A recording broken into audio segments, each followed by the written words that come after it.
നമസ്കാരം. ഇന്ന് നമ്മൾ ദർശനം നടത്തുന്നത് ആലപ്പുഴ ജില്ലയിൽ ചേർത്തല താലൂക്കിൽ തിരുവിഴ മഹാദേവ ക്ഷേത്രത്തിലാണ്. കാളകൂട വിഷം പാനം ചെയ്ത നീലകണ്ഠ സങ്കല്പത്തിലുള്ള പരമശിവൻ പ്രതിഷ്ഠയായുള്ള ക്ഷേത്രത്തിൽ ഉപദേവതകളായി ഗണപതി, അയ്യപ്പൻ, മഹാവിഷ്ണു, നാഗദേവങ്ങൾ, യക്ഷിയമ്മ എന്നിവർക്കും പ്രതിഷ്ഠകളുണ്ട്. തറനിരപ്പിൽ നിന്നും താഴെ സ്ഥിതി ചെയ്യുന്ന ഗർഭഗൃഹമുള്ള ക്ഷേത്രമാണിത്. കൈവിഷദോഷം പരിഹരിക്കുന്നതിന് ഈ ക്ഷേത്രത്തിലെ ഭജനം ഉത്തമമാണെന്ന് വിശ്വസിച്ചു വരുന്നു. നിരവധി ഭക്തരാണ് ഇതിനായി ക്ഷേത്രത്തിലേക്ക് വരുന്നത്. മീനമാസത്തിലെ തിരുവാതിര നക്ഷത്രത്തിൽ ആറാട്ടായി 10 ദിവസത്തെ ഉത്സവമാണ് ക്ഷേത്രത്തിലുള്ളത്. കൂടാതെ കുംഭമാസത്തിലെ ശിവരാത്രി, ധനുമാസത്തിലെ തിരുവാതിര എന്നിവയും അതിവിശേഷമാണ്. തിരുവിതാംകൂർ ദേവസ്വം ബോർഡിന്റെ കീഴിലാണ് ഈ മഹാക്ഷേത്രം. ഇന്ന് ക്ഷേത്രം ഇരിക്കുന്ന സ്ഥലത്ത് പണ്ടുകാലത്ത് അതിവിശാലമായ ഒരു ജലാശയം ഉണ്ടായിരുന്നുവെന്നും ക്ഷേത്രത്തിലെ മുഖ്യ പ്രതിഷ്ഠയായ സ്വയംഭൂ ശിവലിംഗം ഇവിടെയാണ് ഉത്ഭവിച്ചതെന്നുമാണ് ഐതിഹ്യം. ഇതിന്റെ തെളിവായി ഇന്നും ക്ഷേത്രപ്രതിഷ്ഠ തറനിരപ്പിൽ നിന്നും താഴെയാണ് കാണപ്പെടുന്നത്. അറയ്ക്കൽ പണിക്കർ എന്ന പേരുള്ള നാടുവാഴിയുടെ കൈവശമായിരുന്നു ഈ കുളം. കുളത്തിൽ നിറയെ ധാരാളം കാരാമകൾ ഉണ്ടായിരുന്നു. പണിക്കരുടെ കീഴിൽ പണിയെടുത്തിരുന്ന ഉള്ളാട സമുദായത്തിൽ ഒരാൾ ഈ കുളത്തിൽ നിന്നും കാരാമയെ പിടിക്കുവാൻ കോൽ കൊണ്ട് കുത്തിയപ്പോൾ അവിടെ നിന്നും അതികഠിനമായ രക്തപ്രവാഹമുണ്ടായി. ഉടനെ തന്നെ ഈ വിവരം അറയ്ക്കൽ പണിക്കരെ അറിയിച്ചു. ഇതേ തുടർന്ന് പണിക്കർ സ്ഥലത്തെത്തുകയും കുളം വറ്റിക്കാനുള്ള ശ്രമങ്ങൾ തുടങ്ങുകയും ചെയ്തു. 3 ദിവസം കിണഞ്ഞു പരിശ്രമിച്ചിട്ടും വെള്ളം വറ്റിക്കാൻ സാധിച്ചില്ല. എന്നാൽ അമ്മിക്കുഴവിയുടെ ആകൃതിയിലുള്ള ഒരു ശിലാരൂപം അവർക്കവിടെ കാണാൻ കഴിഞ്ഞു. അവിടെ നിന്നാണ് രക്തമൊഴുകുന്നതെന്ന് മനസ്സിലായ നാട്ടുകാർ അതൊരു സാധാരണ ശിലയല്ലെന്നു മനസ്സിലാക്കി. എന്നാൽ അതിന്റെ കാരണം അവർക്ക് വ്യക്തമായിരുന്നില്ല. 4-ാം ദിവസം രാവിലെ ഒരു യോഗീശ്വരൻ സ്ഥലത്ത് പ്രത്യക്ഷപ്പെടുകയും സ്വയംഭൂവായ ശിവലിംഗമാണ് ആ ശിലയെന്നും അതുകൊണ്ടാണ് രക്തപ്രവാഹമെന്നും നാട്ടുകാരോട് പറയുകയുണ്ടായി. തുടർന്ന് തന്റെ കൈവശമുണ്ടായിരുന്ന സഞ്ചിയിൽ നിന്നും അല്പം ഭസ്മമെടുത്ത് യോഗീശ്വരൻ ശിവലിംഗത്തിൽ പുരട്ടുകയും രക്തപ്രവാഹം നിലയ്ക്കുകയും ചെയ്തു.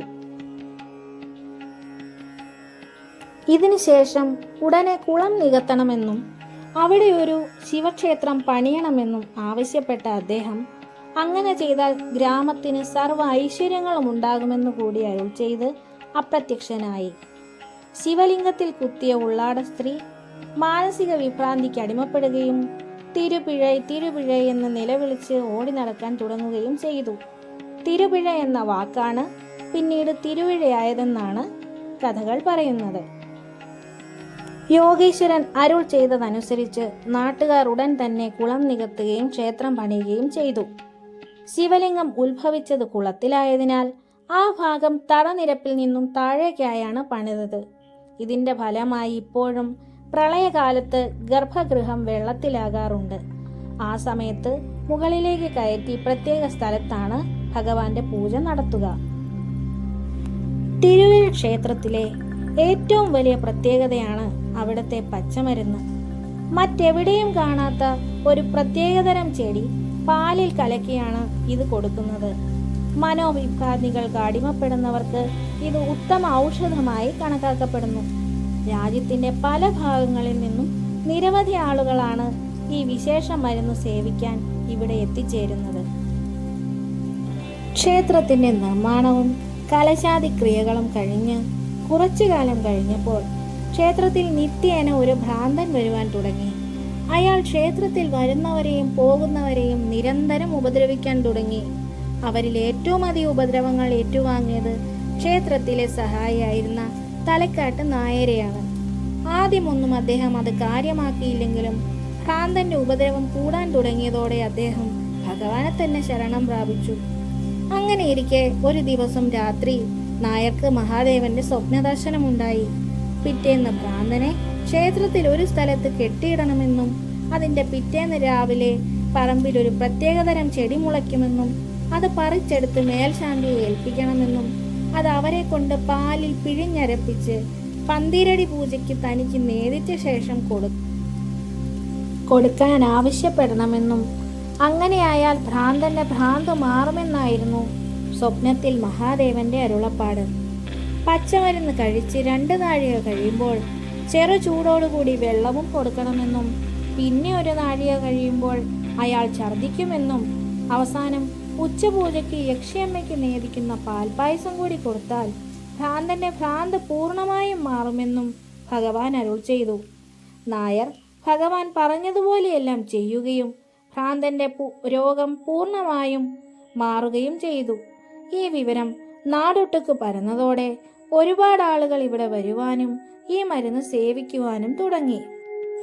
ഈ മരുന്നിന് ഉപയോഗിക്കുന്ന ചെടി തിരുവിഴ ദേശത്തല്ലാതെ മറ്റൊരു സ്ഥലത്തുമില്ല. ഇതിന്റെ പേര് ആർക്കും അറിയില്ലെന്ന് മാത്രമല്ല, പേര് പറയാൻ പോലും വിലക്ക് കൽപ്പിക്കുന്നുണ്ട്. ഇത് പറിച്ചെടുക്കാനുള്ള അവകാശം തലേക്കാട്ട് കുടുംബക്കാർക്ക് തന്നെയാണ് ഇപ്പോഴും.